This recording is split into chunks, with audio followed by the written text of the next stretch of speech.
Quelles sont les choses qui vont fasciner les enfants à connaître le prophète sallallahu alayhi wa sallam? Ok, soyons justes et commençons par le nom. Le nom est très long. Mais pourquoi ne pas le mémoriser ou penser à le mémoriser? Muhammad ibn Abdallah, ibn Abdal Muttalib, ibn Hashim, ibn Abdi Manaf, ibn Qusay, ibn Kilab, ibn Murrah, ibn Kab, ibn Lu'ay, ibn Ghalib, ibn Fihr.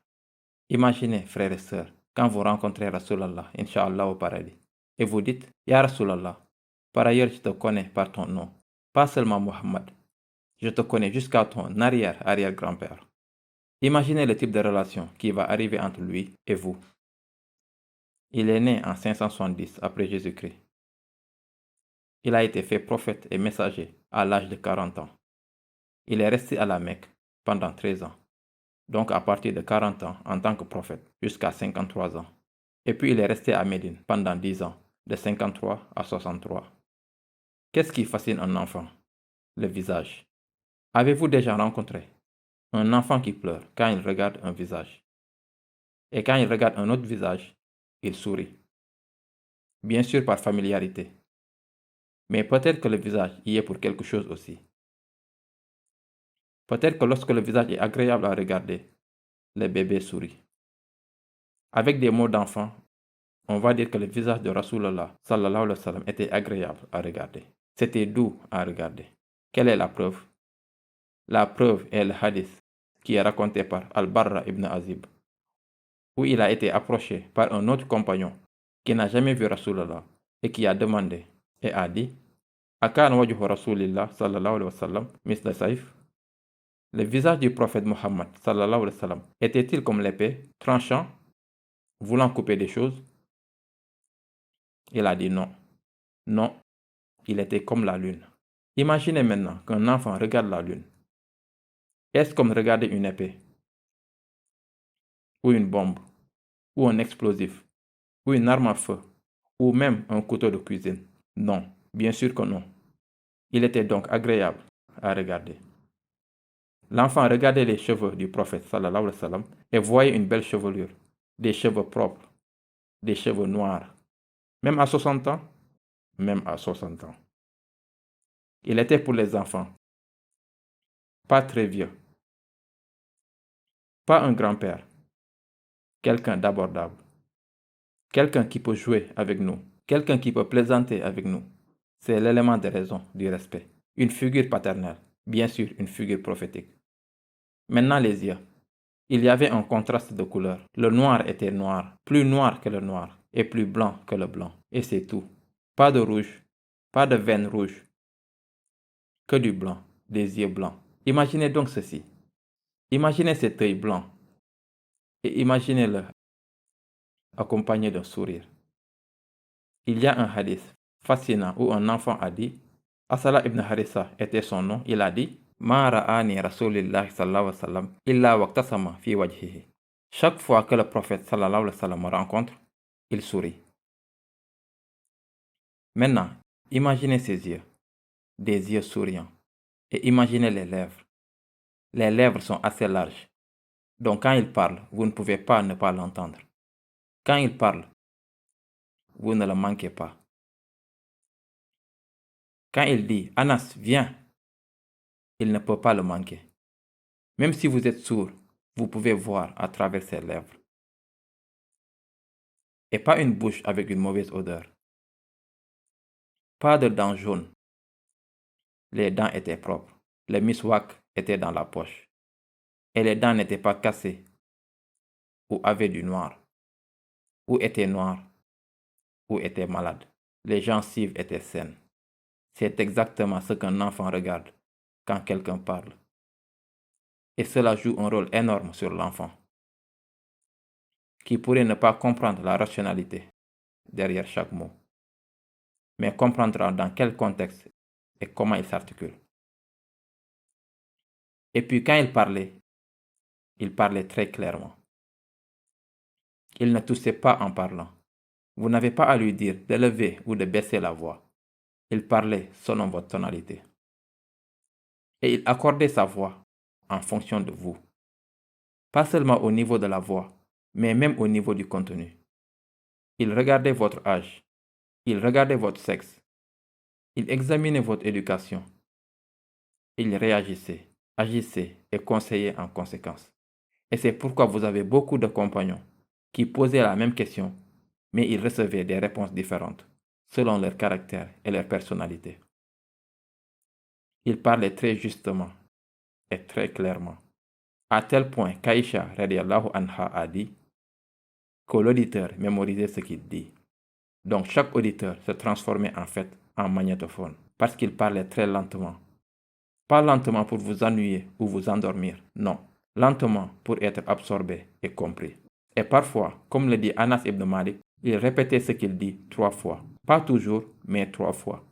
Et j'imagine qu'il répétait peut-être 3 fois pour les enfants. Peut-être. Parce que les enfants ont besoin de répétition.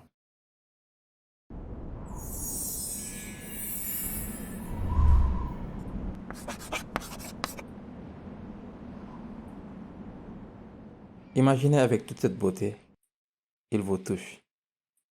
Il vous touche sur la main, en vous serrant la main. Il pose ses mains sur la joue de l'enfant ou la tête de l'enfant. Imaginez-le, et Anas ibn Malik, l'enfant qui tient la caméra qui vous aide à imaginer. Il a dit, je n'ai jamais touché quelque chose de plus doux, encore plus doux que la soie, autre que la main du prophète, sallallahu alayhi wa sallam. Wala masastu khazan, wala hariran, wala shay'an. Rien que je n'ai jamais touché dans ma vie qui soit plus doux et tendre et plus lisse que la main de Rasulallah sallallahu alayhi wa sallam. Et vous pourriez dire que c'est une exagération, la citation suivante. Wala shamamtu miskan qat. Vous allez dans tous les bons magasins où vous allez regarder tous les parfums pour femmes et tous les parfums pour hommes, les senteurs, etc. Selon Anas, et vous pourriez appeler cela une exagération, mais il ne ment pas. Il a dit, je n'ai jamais senti un parfum plus bon que la sueur de Rasulallah sallallahu alayhi wa sallam. Donc je n'imaginerais pas que Rasulallah utilisait du déodorant. Le musc venait de lui. Qu'en est-il du comportement? Imaginez qu'il sourit, qu'il touche, qu'il vous regarde dans les yeux, qu'il vous parle, etc. Mais avec tout ça, il est miséricordieux. Il ne vous fait aucun reproche. Il ne vous crie pas dessus. Il ne vous frappe pas. Il ne dit jamais à ses compagnons, allez-y et frappez-le. Il n'a pas de garde du corps. Vous ne vous sentez pas menacé quand vous le voyez. Il n'a pas besoin d'être policier pour que vous vous sentiez en sécurité. Quand vous le voyez, vous sentez qu'il est en sécurité, même sans uniforme particulier. Cela est Rasulallah sallallahu alayhi wa sallam. Maintenant, en tant qu'adulte, vous vous sentez en sécurité. Qu'en est-il des enfants? Voir ce visage, agréable comme la lune, se comporter avec eux avec miséricorde. Imaginez que l'enfant rencontre tout ça. Anas ibn Malik, qui a vécu avec Rasulallah pendant 10 ans, imaginez qu'il a vécu 103 ans et il a dit, pas un jour ne passe depuis que Rasulallah sallallahu alayhi wa sallam est mort sans que je ne le voie dans un rêve et sans que je ne pleure tous les jours quand je me souviens de son visage. Et ceci est le genre d'impact que l'apparence physique du prophète sallallahu alayhi wa sallam a eu sur eux.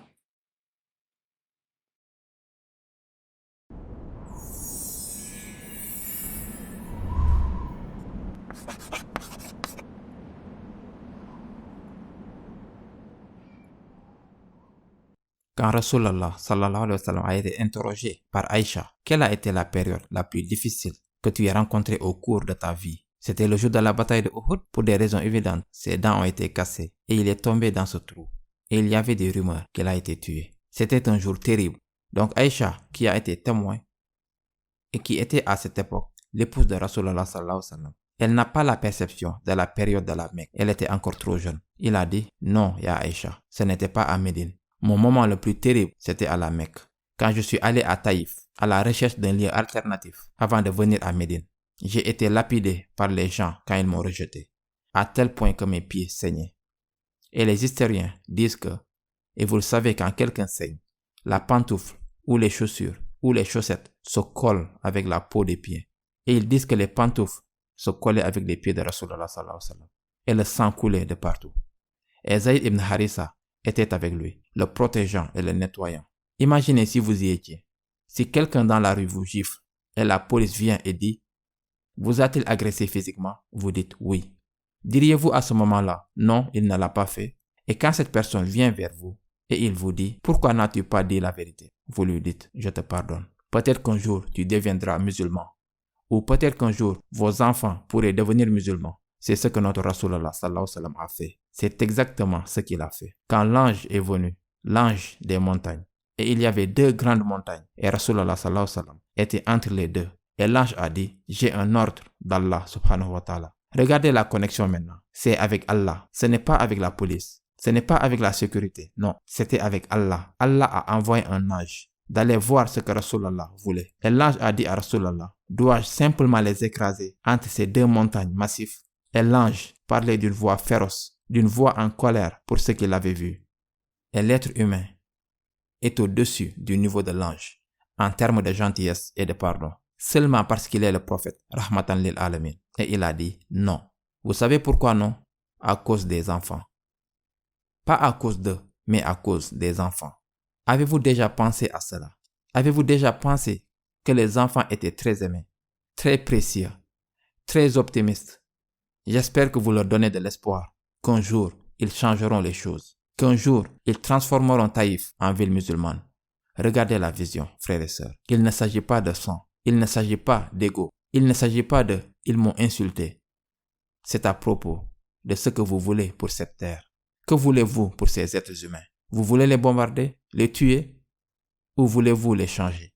Bien plus que cela, cela nécessite une vision, nécessite une éducation, a besoin de tolérance, a besoin de miséricorde.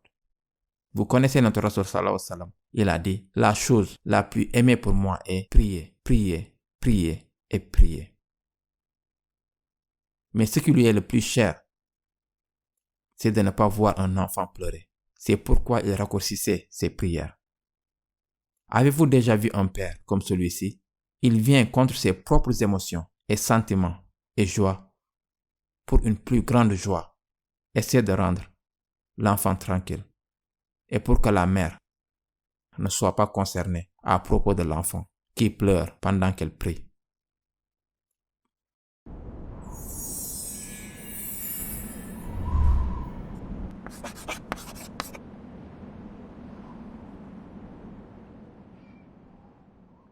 Notre Rasul, sallallahu alayhi wa sallam, se mettait au niveau des enfants. Il se mettait à leur niveau. Aujourd'hui, ils disent qu'un enfant de 6 ans est différent d'un enfant de 3 ans, qui est différent de 10, qui est différent de 12. Je vous assure que notre Rasul, sallallahu alayhi wa sallam, le savait parfaitement. Et je vais vous donner un exemple. Avant la bataille de Badr, les musulmans voulaient savoir le nombre de mouchriks. Alors, ils ont pris un jeune garçon qui était un berger et qui prenait soin de la nourriture. Ils l'ont kidnappé. Et ils voulaient savoir le nombre de mouchriks qu'il y avait dans la bataille. Donc, ils ont kidnappé quelqu'un de l'armée, mais ils ont pris cet enfant. Ils ont pris un jeune garçon et ils ont commencé à lui dire « Combien sont-ils? Combien sont-ils » Ils étaient combien? Des centaines et des centaines. Ils devaient être environ 1000 quelque chose. Alors, ils battaient cet enfant pour qu'il leur dise combien ils étaient dans la bataille. Combien de mouchriks? Et l'enfant criait et pleurait. Wallahi, je ne sais pas, je ne sais pas. Et notre Rasoul, sallallahu alayhi wa sallam, les a vus battre cet enfant. Alors, il les a arrêtés. Il a arrêté les coups. Et il a dit, que voulez-vous savoir? Ya Rasulallah, nous voulons savoir combien ils sont dans la bataille. Il a dit, d'accord, je vais lui parler, je vais m'occuper de lui. Et quel type de questions a-t-il posé? Si c'était vous, que diriez-vous? Je ne sais pas ce que je dirais. Il lui a dit, combien de chameaux ont-ils? Combien de chameaux? J'imagine les Sahaba qui regardent et se disent, nous pensons aux mouchriks et non aux chameaux. Mais notre Rasoul, sallallahu alayhi wa sallam, a dit, combien ont-ils de chameaux? Immédiatement, le garçon, sans se débattre, il a dit, entre 9 et 10. Alors notre Rasoul, sallallahu alayhi wa sallam, a immédiatement dit, ils sont entre 900 et 1000. Chaque chameau et utilisé par 100 personnes. Ce sont des Arabes, ils le savent. Donc, il a eu la réponse, mais à travers une question différente qui était appropriée à la mentalité de celui qui est interrogé. Les chameaux sont faciles à compter, car ils sont gros. Et ils sont faciles à compter parce qu'ils sont peu nombreux. Ils sont 9 ou 10, ils ne sont pas 500. Et ce ne sont pas des fourmis. Ce sont donc des chameaux, et ils sont peu nombreux. Mais la question était juste, mais les frappes étaient mauvaises. Alors, quand vous demandez à votre enfant, est-ce que tu fumes? Posez la bonne question. Peut-être qu'il y répondra et dira, oui, je le fais.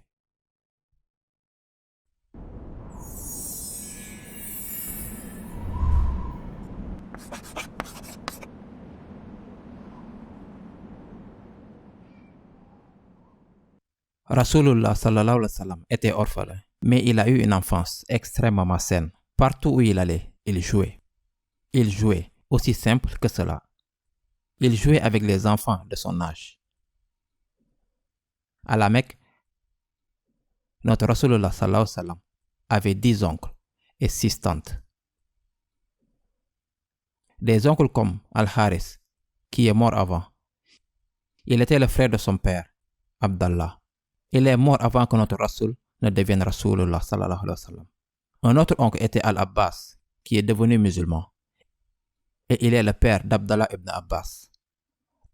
Abu Talib, et vous savez que c'est lui qui s'est occupé de Rasulullah sallallahu alayhi wa sallam. Abu Lahab, malheureusement, un mushrik extrêmement dangereux et qui est resté mushrik. Hamza était son oncle et il est mort, shahid, martyr. Et Abdallah, bien sûr, le père de notre Rasulullah sallallahu alayhi wa sallam. Ses tantes étaient Safiya. Elle était la mère de Zubayr ibn al-Awwam, qui est le père d'Abdullah ibn Zubayr ibn al-Awwam. Je ne veux pas vous ennuyer avec ça, mais ce sont des gens formidables. Et tous ont des livres écrits à leur sujet. Arwa était une autre tante. Humayma était une autre tante également. Je vous dis ceci pour vous faire remarquer qu'il avait une grande famille.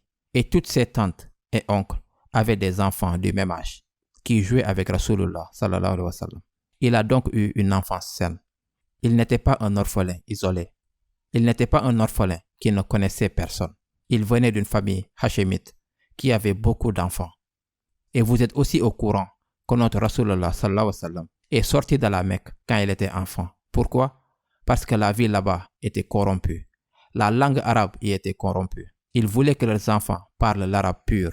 Donc ils envoient leurs enfants dans des zones pour cela. Et une autre chose est qu'ils peuvent jouer à l'air libre. Pas dans un petit parc fermé, mais à l'air libre. Et c'est ce que faisait Rasulullah sallallahu alayhi wa sallam. Vous vous souvenez quand Jibril est venu et a ouvert la poitrine de notre Rasul sallallahu alayhi wa sallam et a enlevé ce point noir de son cœur. Dans quel contexte a-t-il fait cela? À l'intérieur de la maison familiale? Notre Rasul attendait-il que Jibril arrive? Non. Selon Al-Bukhari et d'autres muhaddissines, Atahu Jibril wa huwa yal'abu ma'a as-sibyan. Donc même quand il l'a fait, cette chose si douloureuse, il l'a fait dans un contexte de jeu, dans un contexte de joie. Et bien sûr, ce n'était pas une chose agréable, car cela l'a rendu encore plus pur. Mais le fait est que c'est arrivé alors qu'il jouait avec des enfants. Vous savez que notre Rasoul sallallahu alayhi wa sallam est allé à Médine quand il était enfant, parce que sa mère est originaire de Médine. Et ses proches, les Bani Najjar, sont originaires de Médine. Vous vous souvenez quand Rasulullah sallallahu alayhi wa sallam est allé à Médine avec un chameau. Et les Bani Najjar ont dit, Ya Rasulullah, viens et reste avec nous. Ta mère, nous sommes parents, tu te souviens de tout ça? Parce que quand il était jeune, il a voyagé une fois avec sa mère à Médine. Une fois ou peut-être même plus. Mais ce qui est le plus fascinant, selon le Musnad de l'imam Ahmad, dans un hadith raconté par Anas ibn Malik, voilà ce qui était fascinant. Ana Rasulallah sallallahu alayhi wa sallam, sabha wa huwa saghir, fi yustani akhwalihi Bani Najjar, wa la'iba ma'as sabiyan. Le mot la'iba ma'as sabiyan se répète d'ailleurs. Atahu Jibril wa huwa yal'abu ma'as sabiyan, Bani Najjar wa la'iba ma'as sabiyan. Il jouait toujours, notre Rasulallah sallallahu alayhi wa sallam. Et imaginez qu'en quelques jours, est-ce qu'il pleure? Non, il rit, il est joyeux. Donc peut-être Jibril l'a attrapé, l'a mis au sol, etc., etc. C'était le jeune prophète sallallahu alayhi wa sallam. Qu'un jour, il saignerait à Taïf. Et un jour, il dirait, oh Allah, c'est pour la progéniture de ces kuffars que je m'inquiète. Ce hadith fascinant qui est raconté Par Anas ibn Malik, il dit « Ana Rasulallah sallallahu alayhi wa sallam, sabha wa huwa saghir » Il nageait dans la petite piscine, dans la maison des Bani Najjar. Vous imaginez cet enfant, notre Rasulallah sallallahu alayhi wa sallam, qui nage. Donc Rasulallah sallallahu alayhi wa sallam nous dit « Apprenez à vos enfants la nage ». Il est expert en natation. Dans un pays, un continent, la Mecque ou Médine, où il n'y a pas de mer. Parce que quand il était enfant, il avait l'habitude de nager dans une piscine.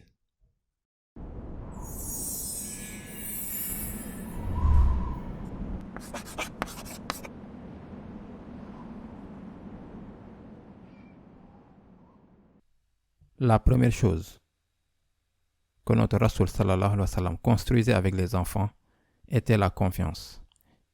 Il voulait créer une relation basée sur l'amour et la confiance entre lui et les enfants. Ils ne veulent pas d'instruction. Ils ne veulent pas être commandés. Les enfants pourraient ne pas apprécier des rencontres en tafsir ou en fiqh, car ce sont des enfants. Ils veulent jouer. Ils ont envie de rire. Ils veulent s'amuser. Ils veulent tomber amoureux de ce qui les attire à l'écouter. Que ce soit un père, une mère ou notre Rasoul sallallahu alayhi wa sallam. Donc avant que notre Rasoul sallallahu alayhi wa sallam ne leur parle à propos de l'enfer, du paradis, du jour de la résurrection, de la vie d'ici-bas et combien il est important de prier et de porter le hijab et de lire le Coran, il dépensait beaucoup d'efforts et investissait beaucoup de temps pour qu'il l'aime. Et je vais vous le prouver en vous montrant que beaucoup de communication non verbale que notre Rasoul sallallahu alayhi wa sallam avait envers ses enfants était exactement dans ce but. Et une fois que vous faites cela, puis le médicament. La prise du médicament devient facile. Je t'essuie la tête, ou je fais massa, ou je pose doucement ma main sur ta tête et je te demande de prier. Je te dis, Abdallah ibn Abbas, je t'aime. Essaye de faire tahajjud. Comprenez-vous? Les deux vont ensemble. Mais si l'un vient sans l'autre, c'est l'amour, c'est l'émotion. Cela établit une relation de confiance entre. Les parents doivent construire une relation d'amour. Pas l'amour, oh je t'aime, non. Une relation d'amour basée sur la confiance. Que vous deveniez amis avec vos enfants. Et c'est pourquoi je dis qu'il est bon que les parents soient jeunes, afin qu'ils deviennent amis avec les enfants. Si vous êtes marié, si vous vous êtes marié, disons, à l'âge de 30 ans, quand ils auront 20 ans, vous en aurez 50. C'est bien si vous êtes comme Rasulullah sallallahu alayhi wa sallam et que vous faites la course avec eux et jouer avec eux, c'est bien. Mais si vous avez un gros ventre et que vous n'allez pas courir avec eux parce que vous avez 50 ans et que vous êtes malade à aller à l'hôpital, alors c'est fini. Alors quand Omar est devenu musulman, qui est devenu musulman avec lui? Son fils. Ils étaient amis. Et c'est pourquoi dans de nombreux hadiths, Omar parlait à Abdallah ibn Omar et Abdallah ibn Omar parlait à Omar. Parce qu'ils étaient amis. Jafar ibn Abi Talib, un des parents de Rasulullah sallallahu alayhi wa sallam, son fils Abdallah ibn Jafar, il n'y avait pas de fossé générationnel entre lui et son fils, ou entre le fils et le père, seulement 11 ans. Alors vous imaginez, son père a 40 ans et le fils a 30 ans, jouant au football, au cricket, peu importe comment vous l'appelez. Fils et père, mais il n'y a pas de décalage générationnel entre eux. Et au fait, ce n'est encore une fois pas pour philosopher, je ne crois pas à quelque chose appelé écart générationnel. L'écart est créé par votre déconnexion. Je pourrais être déconnecté de ma génération également. Et je pourrais puiser dans la culture des jeunes d'aujourd'hui et essayer de... Je connais mon visage. Mon physique ne me rendra pas accessible aux jeunes, mais au moins, je peux me familiariser avec leur culture, avec ce qu'ils aiment. Ce genre de discussion et comment ils s'envoient des SMS, comment ils utilisent toutes ces sortes de choses. Un père, par exemple, peut savoir comment utiliser un ordinateur s'il a 50 ou 60 ans. Il peut savoir comment utiliser Internet et ouvrir un compte WhatsApp et parfois envoyer un message à son fils. Cela est possible. Donc l'écart générationnel n'est créé que lorsque vous choisissez de créer un écart générationnel.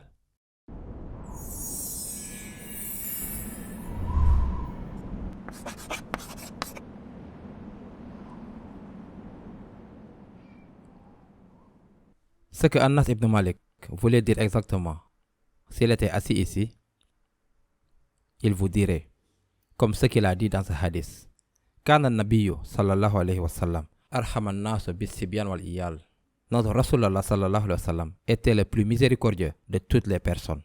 Et Anas ibn Malik savait exactement de quoi il parlait, grâce à son expérience personnelle et de ce qu'il a vu. Wama arsalnaka illa rahmatan lil alamin. Mais juste pour vous donner un sens et une saveur, Anas ibn Malik avait un frère qui s'appelait Abu Umayr. Et Abu Umayr avait un petit animal de compagnie, un petit oiseau qui s'appelait An-Nughayr. Imaginez que votre enfant a un petit ours en peluche, qu'il ou elle ne se coucherait jamais sans son nounours ou sa peluche, ou je ne sais pas quel personnage, Mickey Mouse ou Barbie malheureusement. Imaginez un animal de compagnie, et soudain cet animal, ou si c'est un jouet, se casse. Ou si c'était un animal de compagnie vivant, tombe malade, ou plus gravement, décède. Quel impact cela aura-t-il sur l'enfant? Rasulullah sallallahu alayhi wa sallam peut aller dire Inna lillahi wa inna ilayhi raji'un. Qada wa qadar. Allah a prédestiné qu'il meure. Cela pourrait être vrai, mais pas pour un enfant. Un enfant a besoin de réconfort. Un enfant a besoin de quelqu'un pour lui remonter le moral. Un enfant a besoin de quelqu'un pour lui parler exactement du sujet ou du problème, car il ne pense à rien. Ou il ne pense à rien d'autre sauf de ce sujet, son animal de compagnie. Et c'est pourquoi ils disent que quand quelqu'un meurt, c'est bien, ce n'est pas mal. Il est bon de parler du défunt. Si vous allez présenter vos condoléances et vous dites « il était une bonne personne, je me souviens qu'un jour il est venu me voir, ça, ne pensez pas « oh, je ne veux pas le lui rappeler ». Non, il veut être rappelé parce qu'il ne peut penser à rien d'autre que cela. Ceci est un prophète qui vient rendre visite à un enfant. Et il lui montre qu'il est inquiet. Il pense aux batailles Badr et Uhud. Il pense aux femmes. Il pense à son fils Ibrahim. Mais pourtant, son cœur est si grand qu'il peut se permettre de penser à cette question. Pourquoi Umayr est-il contrarié? Pourquoi il pleure? Et dans une autre narration, il dit Umayr, viens, prions ensemble.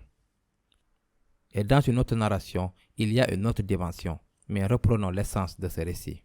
An Anas, qala kana an-nabiyyu sallallahu alayhi wa sallam, ahsanul nasi khuluqan. Regardez l'introduction. Il donne une introduction au récit. Anas est en train de dire, Rasulullah sallallahu alayhi wa sallam avait le plus de bonnes manières. Il était d'une grande moralité. Il veut dire en gros, wa innaka la ala khuluqin azim. C'est ce qu'il veut dire. Wa kana li akhun. Et j'avais un frère. C'est là que vient l'expérience personnelle. Yuqalu lahu Aba Umayr, wa huwa Fatim, il venait de finir d'allaiter. 2,5, 3 ans, 4 ans, probablement, je ne sais pas. Il portait des couches, je ne sais pas. Et il a dit, Kana iza ja'ana. Rasulullah sallallahu alayhi wa sallam, quand il venait rendre visite, il disait, Ya Aba Umayr, ma fa'ala Nughayr. J'ai tendance à penser que ce qui est signifié dans le hadith, wa kana iza ja'ana, qu'il venait régulièrement et qu'il posait régulièrement la question. Aba Umayr, qu'est-il arrivé à An-Nughayr? Rasulullah sallallahu alayhi wa sallam savait exactement ce qui était arrivé à An-Nughayr. An-Nughayr était mort, le petit oiseau était mort. Rasulullah sallallahu alayhi wa sallam parle du thème qui ne le concernait pas forcément. Le problème est que le thème est lié à celui qui ressent le chagrin. Donc vous posez des questions, pas pour connaître la réponse, mais pour qu'il sache que vous êtes inquiet pour lui. Comment vas-tu maintenant? Tu te sens bien? Vous savez qu'il vit des moments difficiles, mais il est important de demander. Et important d'anticiper la réponse, même s'il n'y a pas de réponse. Mais il ou elle reconnaîtra que vous avez demandé et que cela vous inquiète. Pas une seule fois, mais plusieurs fois, chaque fois que vous venez rendre visite. J'avais un frère plus jeune. À lui, Rasulullah sallallahu alayhi wa sallam avait l'habitude de lui dire « Oh Aba Umayr, où est allé ton Nughayr ?» An-Nughayr est le nom d'un tout petit oiseau. At-Tirmidhi dit que le prophète a appelé l'enfant par sa kunya, Abu Umayr. Il ne s'appelait pas Abu Umayr, mais encore une fois, pour lui donner un sentiment de personne importante. Tu es Aba Umayr, le rendant heureux et l'encourageant. Il a appelé l'enfant par son kunya, une nécessité pour laquelle, pour le fait que le garçon avait élevé un oiseau qui était mort maintenant. Et donc le garçon était assis dans un état de tristesse. Et juste pour remonter le moral du garçon, le prophète lui a demandé ce qui était arrivé à son animal de compagnie, An-Nughayr. Et puis Ibn Hajar et d'autres ont commenté le hadith en disant que ce hadith montre de nombreux avantages. Un des avantages est qu'il est permis de poser une question dont vous connaissez la réponse. Les autres avantages est de baisser votre niveau de compréhension et de parler d'une certaine manière qui est compréhensible pour l'auditeur. Rasulullah sallallahu alayhi wa sallam, il n'était pas concerné par An-Nughayr. Il a vu son fils mourir. Il a vu cette femme mourir au combat. Il a vu son cousin mourir. Il a vu son oncle mourir. Abu Talib est mort quand il était mouchrik et il voulait qu'il. Mais qu'est-ce qui est le plus important? C'est l'émotion. C'est ce bloc qu'il essaie de construire. Il essaie de montrer à l'enfant, et c'est quelque chose qui est fascinant. Il essaie de montrer à l'enfant qu'il n'y a rien de mal à être contrarié ou à ressentir de la tristesse pour un animal de compagnie. Ne soyez pas gênés de pleurer quand votre animal de compagnie meurt. Non, c'est quelque chose de légitime. Et c'est quelque chose qui est si important à tel point que je vais maintenant dire un hadith qui va être mis pour toujours jusqu'au jour du jugement dans les livres de Bukhari et Muslim. Ô Umayr, à propos de ton animal de compagnie, que veux-tu de plus en gloire et en honneur? Nous n'aurions pas connu le nom de cet animal qui a été enterré et mangé par les vers. Mais il a été rendu célèbre parce que cela s'est produit dans un contexte d'un enfant pleurant pour cet oiseau.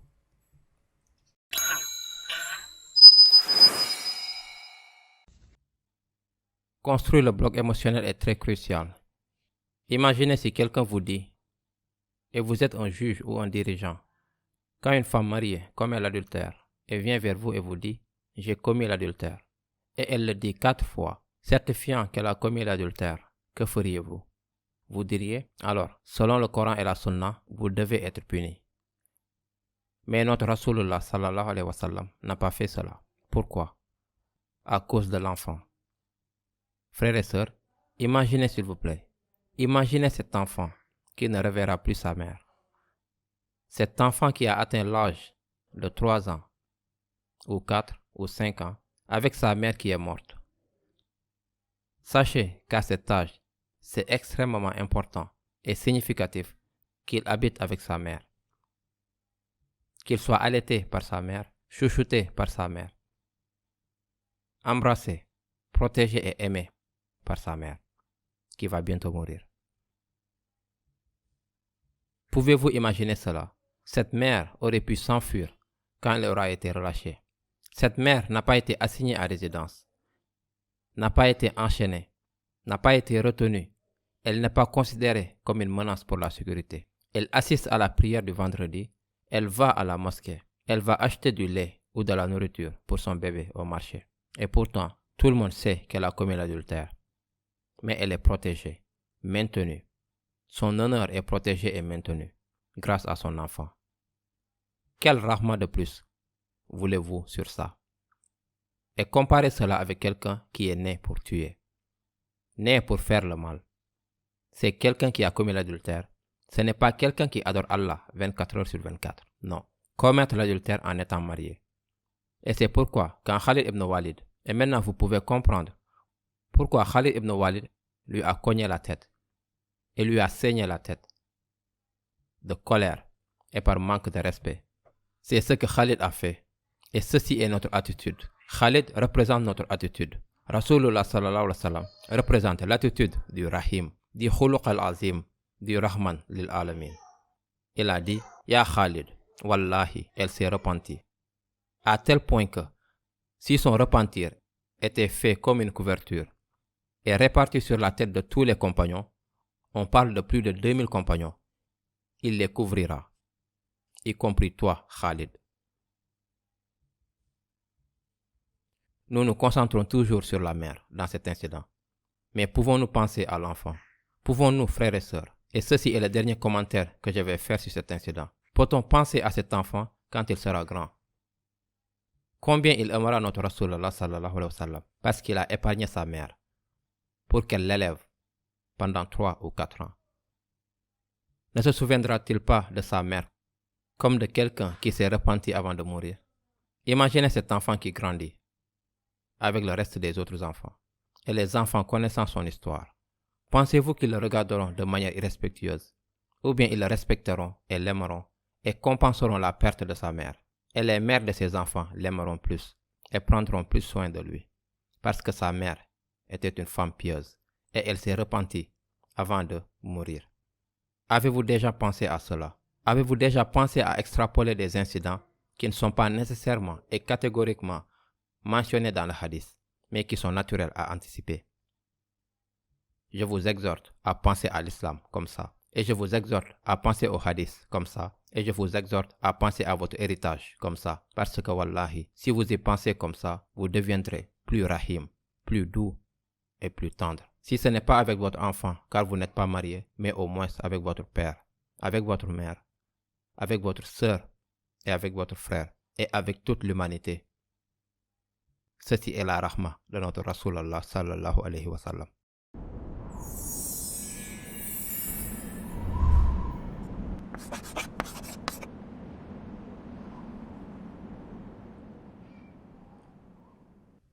Rasulullah sallallahu alayhi wa sallam représente l'attitude du Rahim, du Khuluq al-Azim, du Rahmat lil Alamin.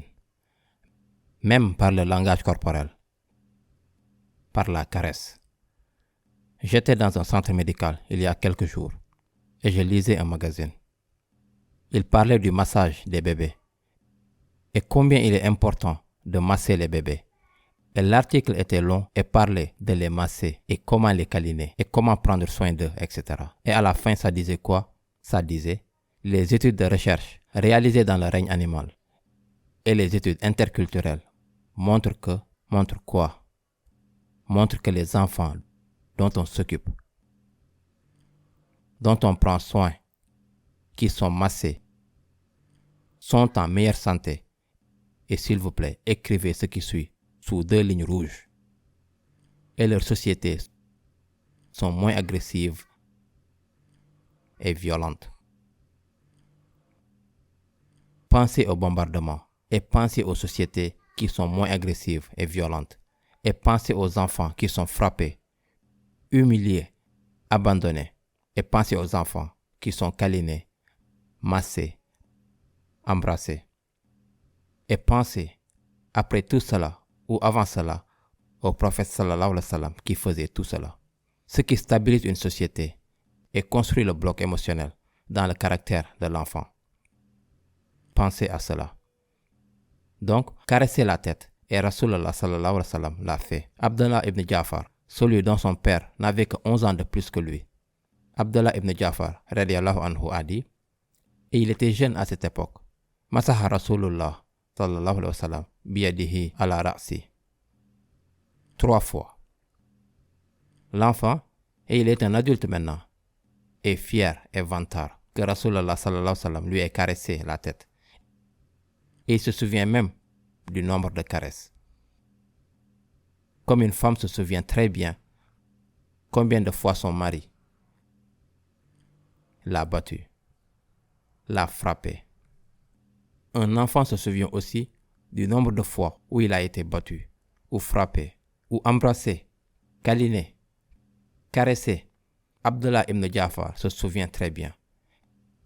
Mais Rasulullah sallallahu alayhi wa sallam, et c'est ce qui est intéressant aussi, pendant la caresse, il faisait doigt qu'Abdullah ibn Ja'far a mémorisé. Abdullah ibn Ja'far a dit, après m'avoir caressé la tête, falamma masaha, qala, Allahumma khlif Ja'far fi waladihi. Parce que Ja'far, son père, est mort en martyr, Rasulullah sallallahu alayhi wa sallam faisait doigt pour sa progéniture, y compris Abdullah ibn Ja'far. Ce qui est fascinant, c'est que Abdullah ibn Ja'far, après toutes ces années, il se souvient que Rasulullah sallallahu alayhi wa sallam, qui est mort maintenant, lui a caressé sa tête. Elle l'a caressé 3 fois. Et après l'avoir caressé, il a dit ce doigt. Vous voyez combien un enfant peut se souvenir. Ne dites jamais qu'un enfant est trop jeune pour s'en souvenir. Tout abus verbal, toute dispute entre vous en tant que parent, il l'enregistre. Je me souviens, et je suis sûr que vous le faites, quand j'avais 5 ou 6 ans, je me souviens de beaucoup de choses. Pas très claires, mais je m'en souviens. Et vous le savez peut-être, comme les personnes qui ont étudié la psychologie, que la mémoire, il y a une mémoire à long terme et une mémoire à court terme. La mémoire à long terme est l'une des choses Où la mémoire devient une mémoire à long terme, c'est quand l'incidence est unique, ou est associée à la joie ou à la douleur. C'est pourquoi ils disent, pour transformer le Coran en mémoire à long terme, vous le répétez. Qul huwallahu ahad, Qul huwallahu ahad. Une des choses pour transférer la mémoire du court terme en long terme est la répétition. Mais une autre façon est de l'associer à quelqu'un ou quelque chose de douloureux ou agréable. Je me souviens de cette musique. J'adorais cette musique, pas à cause de la musique, mais parce que la musique a été jouée lorsque j'avais 20 ans.